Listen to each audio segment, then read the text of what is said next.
Hello, good morning everyone. My self Manjeet Hooda from IBT Gurgaon. चलिए आज का हम नेक्स्ट सेशन स्टार्ट करते हैं। हमारा जो सीरीज चल रही है most important questions for SSC CGL, तो उसी में आगे बढ़ते हैं, नेक्स्ट पार्ट देखते हैं। आज के क्वेश्चंस पर आते हैं सीधा, ना टाइम वेस्ट करते हुए। तो देखिए पहला क्वेश्चन क्या है आज का। From the top of the 25 metre high building the angle of elevation of the top of a tower is equal to the angle of depression to the bottom of the tower, height of the building will be. अब इस question को करने के दो तरीके हैं। देखिए one by one अगर चलते हैं, हम सबसे पहले हम बात करते हैं इसके फिगर की। उसने क्या बोला है, एक 25 मीटर हाई बिल्डिंग है, ठीक है। From the top of a 25 metre high building the angle of elevation of the top of a tower. अब angle of elevation top of tower है भाई, तो एक टावर इतना होगा। अब उसके एंगल ऑफ एलिवेशन यानी कि एंगल टॉप के यहां से जो एंगल ऑफ एलिवेशन है और यहीं से एंगल ऑफ जो डिप्रेशन दे रखा है, वो दोनों क्या है, सेम है। ये भी एक्स है और ये भी एक्स मान लेते हैं, ठीक है। अब bottom of the top height of the building will B, यानी कि ये जो हाइट है ना, ये हमारी ये एच, हमें ये निकालनी है, ये हाइट कितनी हो जाएगी। अब एक सिंपल सा, ये एंगल एक्स है तो ये भी एक्स ही होगा भाई, समझ गए। अब एक चीज बताओ मुझे, एक तो आप इसको डायरेक्ट ट्रिग्नोमेट्रिक या हाइट एंड डिस्टेंस वाले मेथड से कर सकते हो, वो सब कर सकते हो, उससे दिक्कत नहीं है। अब दूसरा मेथड देखो वो क्या है। एक बात बताओ, ये भी एंगल 90 डिग्री का है, ये भी 90 डिग्री का है, ये 25 है तो ये भी 25 है भाई। अब एक सिंपल सा बता दो, ये 90 डिग्री का एंगल है, ये ट्रायंगल 1 और ये ट्रायंगल 2, क्या ये दोनों ट्रायंगल कोंग्रुएंट है? कोंग्रुएंट इन द सेंस एक एंगल 90 डिग्री का सेम है, ये सेम है, एक्स एक्स सेम है, और एक साइड सेम है। तो एंगल साइड एंगल की प्रॉपर्टी अगर हम इसमें लगा देते हैं तो क्या हो जाएगा, हमारी फर्स्ट ट्रायंगल और सेकंड ट्रायंगल जो दोनों हैं वो क्या हो जाएंगी, कोंग्रुएंट हो जाएंगी। और उसकी वजह से अगर ये 25 है तो आपका ये भी 25 ही हो जाएगा। आपसे पूछा क्या, टोटल हाइट पूछी थी बिल्डिंग की, तो टोटल हाइट कितना हो जाएगा बिल्डिंग की, 50 सेंटीमीटर हो जाएगा। क्लियर हो गया। चलिए अब नेक्स्ट क्वेश्चन पर चलते हैं। नेक्स्ट क्वेश्चन देखते हैं क्या दे रखा है। नेक्स्ट क्वेश्चन क्या दे रखा है, X plus Y plus Z is equal to 9 दे रखा है, और X Y plus Y Z plus Z X is equal to 23, then the value of X cube plus Y cube plus Z cube minus 3 X Y Z दे रखा है। तो कैसे करोगे, देखो अब फॉर्मूले से तो हर कोई कर लेगा, फॉर्मूले से तो करने की दिक्कत ही नहीं है। विदाउट फॉर्मूला कैसे करोगे, वो चीज इंपॉर्टेंट है। हम क्या करते हैं, एक्स प्लस वाई जेड का जो वैल्यू दे रखी है इसको क्या कर लेते हैं, हम एज्यूम कर लेते हैं। यानी कि हमने क्या करा, X plus Y plus Z is equal to total 9 होना चाहिए। अब 9 होगा, देखो दो चार चार, सॉरी चार दो दो भी मान सकते हो, चार पांच, कैसे भी करके 9 सम होना चाहिए। अगर मान लो मैं कहता हूं 2 + 3 5 + 4, अब 9 हो गया। देखो ये वैलिड नहीं होगा, ये चीजें कैसे पता चलेंगी आपको ये वैलिड है या नहीं है, क्या होगा क्या नहीं होगा उसका। देखो आपको जब सम करोगे तो 23 आना चाहिए, किसका भाई, X Y plus Y Z plus Z X का, X Y plus Y Z plus Z X का जो सम आना चाहिए वो 23 आना चाहिए। उसने ये बात बोली है। अगर आपको ये थोड़ा सा भी समझ आ गया कि ये 23 कैसे आएगा, तो आपका क्वेश्चन वहीं पर एंड हो जाएगा। देखिए 23 का मतलब क्या है, कोई भी दो नंबर का सम करोगे, सॉरी मल्टीप्लाई करोगे तो इवन आना चाहिए, यहां पर भी इवन आना चाहिए, और एक ऐसा नंबर आना चाहिए जो ओड होगा, तभी तो इवन इवन ओड को ऐड करोगे तभी तो सम ओड होगा, या तीनों ओड आने चाहिए, समझ रहे हो, या कोई भी दो इवन आके एक उड़ाना जाना चाहिए मल्टीप्लीकेशन के बाद। बट यहां पर क्या है, किसी के साथ मल्टीप्लाई कर लो हमेशा इवन नंबर ही आएगा, और इवन का सम करोगे तो इवन ही आएगा। तो सिंपल सा कॉन्सेप्ट क्या बन गया भाई, ये तो हमारा नहीं बनेगा, समझ आ गया। तो अब बनेगा क्या भाई, देखो क्या मैं ये लिख सकता हूं, दो नंबर कम से कम मुझे क्या चाहिए भाई, सॉरी दो नंबर ओड चाहिए, तो 5 और 3 8 और एक 9। अगर मैं इसको लेकर चलता हूं, या तो तीनों ओड हो जाए तभी सम ओड होगा, या कोई भी दो ओड, सॉरी कोई भी एक ओड होगा, दो इवन होंगे तो काम भी चल जाएगा, तब भी चल जाएगा। तो 5 15 3 जा, सॉरी 5 3 जा 15 प्लस 3 1 जा 3 प्लस 5 1 जा 5। तो क्या अगर हम इन तीनों का सम करते हैं तो 23 बन रहा है, तो जो मेरे नंबर्स हो जाएंगे वो क्या हो जाएंगे, 5 3 और 1 हो जाएंगे। क्लियर हो गया। अब सिंपल सा आपको करना क्या था, यहां से इक्वेशन में वैल्यू रख दो भाई, क्या दे रखा है, देखो अब x का क्यूब यानी कि 5 का क्यूब 125, प्लस y का क्यूब 3 का क्यूब 27 प्लस 1 का क्यूब 1। अब माइनस क्या दे रखा है 3xyz 3 इंटू में 5 इंटू में 3 इंटू में 1, ये कितना हो जाएगा 45 माइनस ये कितना हो जाएगा 3। अब एक बात बताओ, देखो इतना ही कर रहा हूं मैंने, इसको सबको सम नहीं करा, सिर्फ इतना करा था। अब ये नंबर बड़ा होगा 3 में से, यानी कि 13 में से 5 गया तो 8 आ जाएगा। यूनिट प्लेस में जिसपे 8 होगा वही आपका आंसर हो जाएगा। तो एक ही एक ऐसा ऑप्शन है जिसके यूनिट प्लेस पर 8 है, तो भाई चल लेना। तो क्या हो जाएगा, फर्स्ट ऑप्शन हो जाएगा आपका 108। और वैसे भी पता है 125 के आसपास, यानी कि 125 और 27 कितना हो जाएगा, और एक को ऐड करोगे तो 150, 150 के अराउंड ही जा रहा है मान लेते हैं, और 45 माइनस करना है तो 100 के आसपास रहने वाला आपका आंसर। तो एक ही एक ऐसा ऑप्शन है जो 100 के आसपास है, आप वैसे भी अज्यूम करके चल सकते हो। तो चलिए अब नेक्स्ट क्वेश्चन पर चलते हैं। नेक्स्ट क्वेश्चन देखते हैं हमारे क्या दे रखा है। Men, women and children are employed to do a work in the proportion of 3:2:1 and their wages are in the proportion 5:3:2. When 90 men are employed, total daily wages of all amounts to rupees 10,350. Find the daily wages of a man. क्या दे रखा है भाई, कुछ आदमी हैं, औरतें और बच्चे काम कर रहे हैं, किस रेशियो में, जो उनका गिवन है वो दे रखा है 3:2:1 की रेशियो में। ठीक है, यानी कि ये पर्सन है कि अगर 3 आदमी होंगे तो 2 औरतें होंगी और एक बच्चा होगा। ठीक है, और जो वेजिज उनको मिल रहा है ना, डेली वेजिज जो उनको मिल रहा है वो किस रेशियो में मिल रहा है, 5:3:2 की रेशियो में मिल रहा है। किस रेशियो में मिल रहा है, 5:3:2 में। अब उसने एक चीज और बता दी कि आदमी का जो टोटल नंबर है वो 90 है, यानी कि कहीं ना कहीं 3 की वैल्यू, ये मैन है, ये वुमेन है आपका, और ये चिल्ड्रंस है। तो मैन 90 है, तो मैं कह सकता हूँ 3 की वैल्यू कितना है भाई 90, तो 1 की वैल्यू 30 हो जाएगा। अगर मैन 30 है तो वुमेन 60 हो जाएगा और चिल्ड्रंस 30 हो जाएगा। ये हो गया, क्लियर हो गया। अब रुपए कितने मिल रहे हैं, इसको रेशियो दे रखा भाई ये, तो मैन को कितने मिल रहे हैं 5, तो 5 से मल्टीप्लाई कर देंगे, इसको 450 मिल गए। इसको 3 मिल रहे हैं, इंटू में 3 180 हो जाएगा। इसको 2 मिल रहे हैं, इसको कितना हो जाएगा 60 हो जाएगा। अब ये टोटल आपके पैसे मिल रहे हैं किसमें, रेशियो में, तो कितना हो जाएगा 240 और ऐड कर देंगे इसमें, तो 0690। रेशियो में टोटल रुपीज उनको मिल रहे हैं 690, और उसने दे कितना रखा है भाई 10350 दे रखा है। तो क्या मैं डायरेक्टली बोल सकता हूं कि 690 की वैल्यू ही मेरी 10350 है, तो 1 की वैल्यू कितना हो जाएगा 690, इससे डिवाइड कर देंगे। उसने पूछा क्या है, एक आदमी को कितने मिल रहे हैं, एक इंसान को यानी कि एक मैन को कितने मिल रहे हैं भाई 5 मिल रहे हैं। तो पहले यहां से कट कर लो, किससे किससे चला जाएगा ये, मान लो 3 से करते, 23, 3 से 3, 3 चुके 12, 3 पंजे 15, 23 से, 23 से कम 23, 23 से ही चला जाएगा डायरेक्ट, 7 और 4 11, 23 पंजे 115।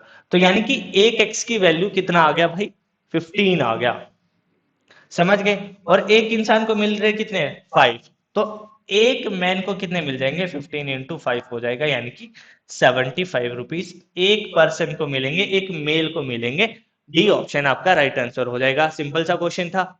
चलिए अब नेक्स्ट क्वेश्चन पर चलते हैं। नेक्स्ट क्वेश्चन देखते हैं क्या दे रखा आपका।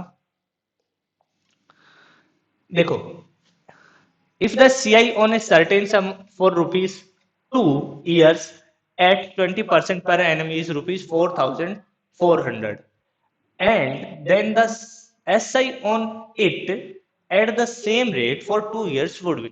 आपको कंपाउंड इंटरेस्ट दे दिया है कि कोई भी एक सम है, ठीक है, सर्टेन सम पे 2 साल के बाद 20% के रेट से 4400 रुपए हो जाते हैं। तो आपको बताना है SI क्या होगा on the same rate for 2 years would be, 2 साल के लिए सेम रेट पर कितना हो जाएगा, यानी कि टाइम पीरियड सेम है आपका, 2 साल ही है, ठीक है, 2 साल के 2 साल का सेम रेट ऑफ इंटरेस्ट है, ठीक है, और कंपाउंड इंटरेस्ट में 4400 रुपए आ रहा है, तो SI कितना आ जाएगा। अब सिंपल सा तरीका है, आप 100 रुपए मान के चल लेते हैं भाई। 100 रुपए का 20% के हिसाब से अगर एक साल का हम निकाल के देखते हैं तो 20 रुपए आ गया हमारा, कितना आ गया 20 रुपए आ गया भाई, सिंपल सा हो गया। अब सेकेंड ईयर का क्या हो जाएगा, ये 1 साल का था। अब हमें पता है सिंपल इंटरेस्ट या कंपाउंड इंटरेस्ट कुछ भी निकाल लो, फर्स्ट ईयर आपका कितना रहेगा, सेम रहता है। 20 रहेगा तो इधर भी 20 ही आ जाएगा, सिंपल सा हो गया। अब 20% के हिसाब से सेकेंड ईयर का निकाल रहे हैं, किस पर 20 तो मिलेगा ही मिलेगा भाई मुझे, और क्या मिलेगा यहाँ पर, तो 20 मिलेगा, ये तो हमेशा सेम रहता है सिंपल इंटरेस्ट। अब यहाँ पर कितना मिल जाएगा, 20 है, 20 का 20% और निकालोगे ना भाई आप, तो 20 का 20% कितना हो जाएगा, 4 हो जाएगा, यानी कि यहाँ पर मिलेंगे मुझे टोटल 24 रुपए। तो 24 और 20 कितना हो जाएगा, 44 हो जाएगा, और यहाँ से कितना मिल रहा है, 40। एक बात बताओ, 44 की वैल्यू सीधा सा 4400 दे रखा उसने, कंपेयर भी नहीं करना, कुछ नहीं करना, 2 जीरो लगा देनी है, तो 40 के पीछे भी 2 जीरो लगा दो ना यार, 4000 आपका राइट आंसर हो जाएगा।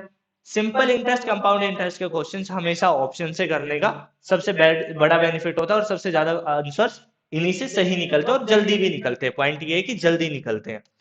चलिए नेक्स्ट क्वेश्चन पर चलते हैं हम अपने।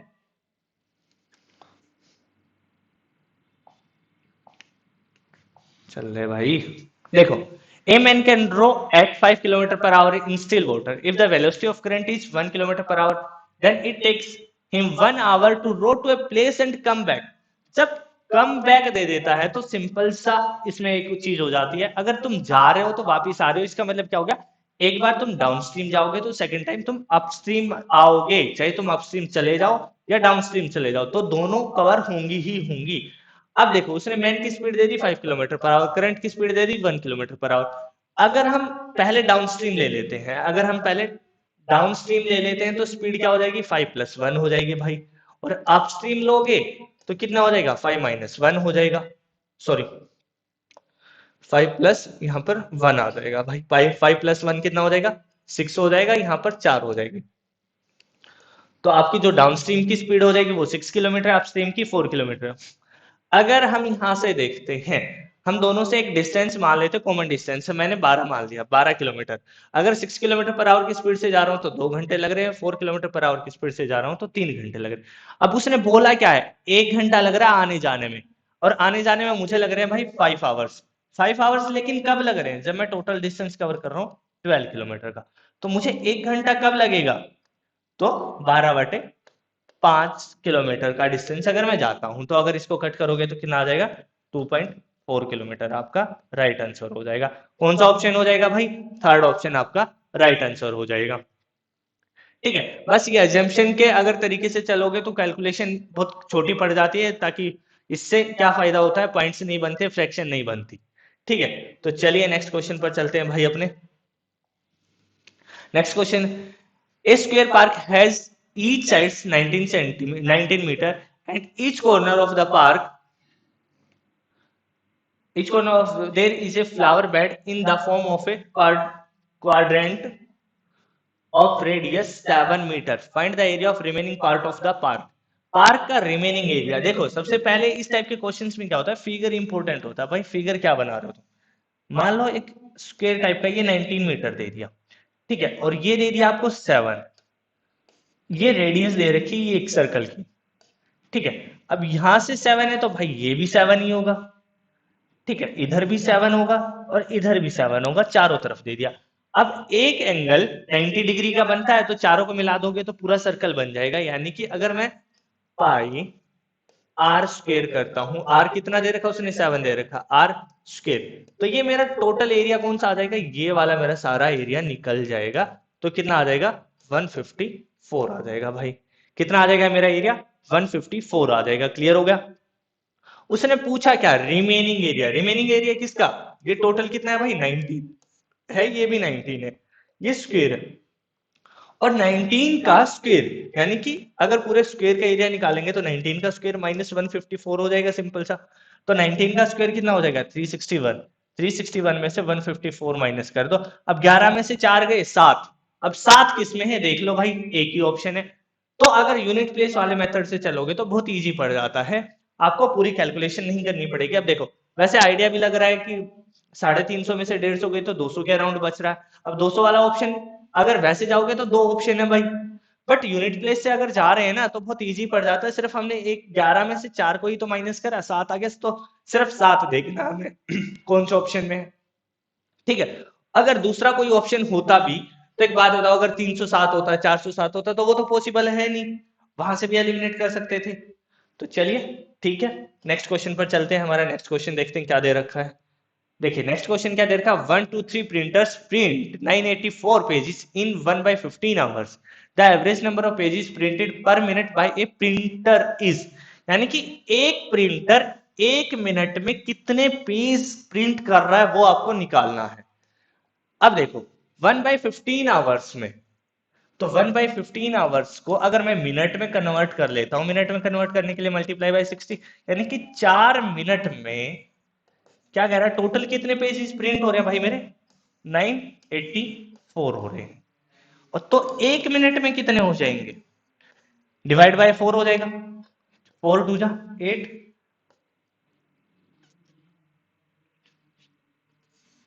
246 आ जाएगा। अब 246 पेजेस प्रिंट कौन कर रहा है भाई, 123 प्रिंटर्स। कितने पेज प्रिंट कर रहे हैं एक मिनट में, 246। तो एक प्रिंटर का पूछा था, तो एक प्रिंटर कितने कर देगा भाई, 246 बाई में 123 कर देगा, यानी कि सीधा सा डबल। एक प्रिंटर एक मिनट में 2 पेज प्रिंट कर रहा है, ये आपकी एवरेज निकल जाएगी। बहुत इजी सा था, बट नंबर्स ज्यादा थे तो इसलिए थोड़ा सा कैलकुलेशन टाइप का लग रहा था। तो कौन सा ऑप्शन हो जाएगा आपका, सेकंड ऑप्शन हो जाएगा। चलिए अब नेक्स्ट क्वेश्चन पर चलते हैं भाई। नेक्स्ट क्वेश्चन देखते हैं आपका क्या दे रखा है। The cost price of A petrol and A diesel together is ₹630। if the if the petrol costs 10% more than the diesel, then find the cost price of the petrol and diesel respectively। अब देखो करने के तरीके, वैसे question अगर ध्यान से समझोगे ना, अपनी अंडरस्टैंडिंग बेस पे करोगे तो क्वेश्चन 1 सेकंड का है। अगर वैसे लगना है तो भाई लगे रहो, 2 2.5 मिनट में निकलेगा ये क्वेश्चन। अब देखो पेट्रोल की कॉस्ट 10% ज्यादा है डीजल की कॉस्ट से, और पहले पेट्रोल है फिर डीजल पूछा, पहले पेट्रोल फिर डीजल पूछा, तो यानी कि जो पहले दे रखे होंगे वो ज्यादा होनी चाहिए एज कंपेयर टू दूसरे वाले के। तो ये ऑप्शन नहीं होगा, ये नहीं होगा, ये 2 ऑप्शन बच गए। एक तरीका तो ये एलिमिनेट करने का मेथड। अगर आपको इससे भी नहीं करना है एलिमिनेट, तो फिर क्या करोगे, देखो 10% का गैप देखो, 10% ज्यादा है भाई, ये दे रखा 10% ज्यादा है, तो इसका 10% ये होना चाहिए, इसका 10% ये होना चाहिए, इसका 10% ये होना चाहिए, इसका 10% ये होना चाहिए। तो ऐसा तो पॉसिबल सिर्फ एक ही उसमें है, इसको हटा देते हैं ज्यादा किचकिच ना हो। ठीक है, अब ऐसा ऑप्शन क्या है, एक ही ऑप्शन है मेरा, ये वाला। 300 का 10% इंक्रीज करेंगे तो 30 रुपए होता है, और 300 का 10% हम निकाल के भी दिखा देते हैं आपको, अगर निकालोगे तो सिर्फ 30 रुपए होगा भाई। तो 30 रुपए का गैप आना चाहिए। एक ऑप्शन तो ये है, एलिमिनेट यहां से निकलेगा। दूसरा तरीका क्या है, देखो टोटल 630 होना चाहिए, तो यहां पर 690 बन रहा है, यहाँ 1000 बन रहा है, यहाँ कितना 430 बन रहा है, तो कौन सा ऑप्शन बचा, एक यही ऑप्शन बचता है, 330 प्लस 300 टोटल 630 हो जाएगा। तो आप ऐसे भी एलिमिनेट करके निकाल सकते हो। तो चलिए अब नेक्स्ट क्वेश्चन पर चलते हैं भाई। नेक्स्ट क्वेश्चन देखते हैं क्या दे रखा है। 9 equal cubes each of side 6 centimetre are joint end to end, find the surface area of the resulting cuboid. सबसे पहला पॉइंट तो 9 इक्वल क्यूब्स दे रखे हैं। इक्वल क्यूब्स यानी कि एक ऐसा ये क्यूब है जिसकी एक साइड 6 दे रखी है। अब क्यूब है तो उसकी लेंथ ब्रेड्थ हाइट तीनों 6 6 6 होगी, ये तो पता होगा आपको। अब ऐसे करके उसने 9 एंड टू एंड ज्वाइन कर दिए, कितने कर दिए, 9 कर दिए। अगर 9 के ये करोगे तो टोटल कितना हो जाएगा, 6 इंटू 9 हो जाएगा, 54 हो जाएगी भाई आपकी लेंथ। अगर ऐसे लेंथ देखोगे तो 54 हो जाएगी, लेंथ हमारी हो जाएगी 54। लेकिन ब्रेड्थ पर तो कोई इफेक्ट नहीं पड़ा, ब्रेड्थ तो एक 1/1 ही रखा है, तो ब्रेड्थ तो जो 6 थी वही रह जाएगी, और हाइट भी 6 ही रह जाएगी। ठीक है, अब पॉइंट ये आता है कि सरफेस एरिया का फॉर्मूला क्या होता है क्यूबॉइड के। क्यूबॉइड के अब दो चीजें होती है, सीएस से और टीएस से। अब उसने पूछा है सीएस से, सीएस से क्या हो जाएगा भाई हमारा, लेंथ इंटू ब्रेड्थ, दो सरफेस होते हैं। मान लो मैं ये रूम है, ठीक है, इसका ये लेंथ ले लेते हैं और ये ब्रेड्थ ले लेते हैं, तो क्या लेंथ इंटू ब्रेड्थ हो गया, ये नीचे का यानी कि ग्राउंड फ्लोर का, एक ऊपर वाला हो जाएगा। ठीक है, तो दो हो गए लेंथ इंटू ब्रेड्थ। सेकंड, ठीक है, सेकंड क्या हो जाएगा, अब ब्रेड्थ इंटू हाइट, ये ब्रेड्थ था आपकी, सॉरी हाँ, ये वाली ब्रेड्थ है, ये ली थी हमने ब्रेड्थ, और ये हाइट हो जाएगी। समझ गए, ब्रेड्थ इनटू हाइट हो जाएगी, तो क्या हो जाएगा, ये वाली दीवार का एरिया आ जाएगा, तो सामने वाली दीवार का भी एरिया आ जाएगा। अब इस साइड वाली दीवार बच गई, तो इसका क्या हो जाएगा, ये हमने लेंथ ली थी और हाइट दी थी, तो लेंथ इनटू हाइट हो जाएगा। अब सीएसए और टीएसए में डिफरेंस क्या होता है, अगर सीएसए की बात करते हैं तो सीएसए में हमारा टॉप और बेस नहीं आता। सीएसए का मतलब होता है कि हमारा जो बेस और टॉप होता है वो ऐड नहीं होता, किसी का भी सीएसए निकालोगे। तो सीएसए की अगर बात करते हैं तो क्या हो जाएगा हमारा सीएसए, 2BH प्लस HL, ये हमारा सीएसए हो जाएगा। और टीएसए क्या हो जाएगा भाई, टीएसए में हमारा क्या हो जाएगा, 2 भी आ जाएगा प्लस BH भी आ जाएगा प्लस HL भी आ जाएगा। ये हमारा टोटल सरफेस एरिया हो जाएगा। ठीक है, अब टोटल सरफेस एरिया निकालना है तो कितना हो जाएगा, 6 6 36 प्लस में बाहर 2 से मल्टीप्लाई करना ही है 36, यानी कि BH हो गया हमारा, ये हो गया HL। अब HL यानी कि किसी को कर लो 54 गुना 6 ही करना है, 6 पंजे 300, 6 324 हो जाएगा, और प्लस 324 फिर से, क्योंकि 2 बार करना पड़ेगा HL में भी और LB में भी। ठीक है, तो कितना हो जाएगा 648 और 36, 648 प्लस 36। अब एक चीज देखो, यहां से एक छोटा सा एग्जांपल देता हूं, 8 और 6 14, 4 आ गया। अब 4 टू जा 8, अगर 8 से हम लेके चलते हैं तो यहां पर भी 8 है, यहां पर भी 8 है, यहां पर भी 8 है, समझ रहे हो। अब ये तो पॉसिबल हो नहीं का। अब दूसरी चीज क्या है, 600 है, यानी कि टोटल 700 हो जाएगा, हद है। ठीक है, एजम्पशन पे चल रहे हैं, अप्रोक्सीमेशन पे चल रहे हैं, तो 700 हो जाएगा, 700 को 2 से गुना करोगे 1400, तो 1400 के आसपास तो सिर्फ एक यही ऑप्शन है भाई मेरा, तो पूरी कैलकुलेशन करने की जरूरत नहीं पड़ेगी आपको। ठीक है, ये ऑप्शन तो वैसे ही एलिमिनेट हो गया, तो ये तो होने वाला नहीं था, क्योंकि यूनिट प्लेस 8 आएगा, तो 8 है नहीं इसमें। ठीक है, दूसरा तरीका क्या है, ये देखा मैंने, ये 600 है, अगर ऐड भी कर लोगे तो कितना हो जाएगा 684, 684 को गुना करोगे 2 से तो 1300 के करीब, 600 दूनी 1200 और 800 100 1300 के आसपास ही चला जाएगा, तो कौन सा ऑप्शन हो जाएगा आपका, फोर्थ ऑप्शन कंप्लीट। आपको आंसर निकालना नहीं है, वहां पर बस अजम्पशन से चलना है कि एग्जैक्टली आंसर होगा क्या, बिना कैलकुलेशन के, तो दिमाग से चलना है, और जितना जल्दी करोगे, जितना फास्ट करोगे, उतना ही आपका बेनिफिट होगा। अगर पूरे क्वेश्चंस के आंसर निकालने लगे तो भाई इतना टाइम नहीं है आपके पास। ठीक है, अब ये क्वेश्चन आपके लिए रखा है मैंने। ठीक है, an article is sold at 45/2% profit if the cost price and selling price are increased by ₹40 and 35 respectively, then the profit on that article will be 15%. Find the cost of the article. देखो question समझा देता हूं, क्या question दे रखा है, एक article है, उस पर 45/2% का प्रॉफिट हो जाता है। अगर हम सीपी को 40 और एसपी को 35 रुपए बढ़ा देते हैं, ठीक है, तो हमें जो प्रॉफिट हो रहा है वो 15% हो जाता है। तो आपको इसका सीपी निकालना है कि आर्टिकल का सीपी क्या हो जाएगा, समझ गए, सीपी आपको फाइंड आउट करना है। ठीक है, ऑप्शंस देखना बहुत क्लोज दे रखे हैं, 156 1/3, 156 2/3, 146 2/3, 146 1/3, तो थोड़ा सा ध्यान से करना है, इस टाइप के क्वेश्चंस में कैलकुलेशन पूरी करनी पड़ेगी आपको, कोई दूसरा ऑप्शन नहीं है। ठीक है, तो ये आपका लास्ट क्वेश्चन था, और इस क्वेश्चन का जो भी आंसर आएगा प्लीज कमेंट करके जरूर बताना। अगर फिर भी कोई दिक्कत है, कुछ पूछना है, तो आप वो भी कमेंट करके पूछ सकते हो। तो चलिए गाइस, थैंक यू, धन्यवाद। हमारे चैनल को सब्सक्राइब जरूर करना, जो भी नए आए थे वीडियो को लाइक करना और ज्यादा से ज्यादा शेयर करना। अगर आपको कोई भी इंक्वायरी चाहिए तो हमारा डिस्क्रिप्शन में नंबर्स हैं और कॉन्टेक्ट डिटेल सारी गिवन है, तो आप वहां से हमसे कॉन्टेक्ट भी कर सकते हैं। तो चलिए गाइस, थैंक यू, धन्यवाद, जय हिंद।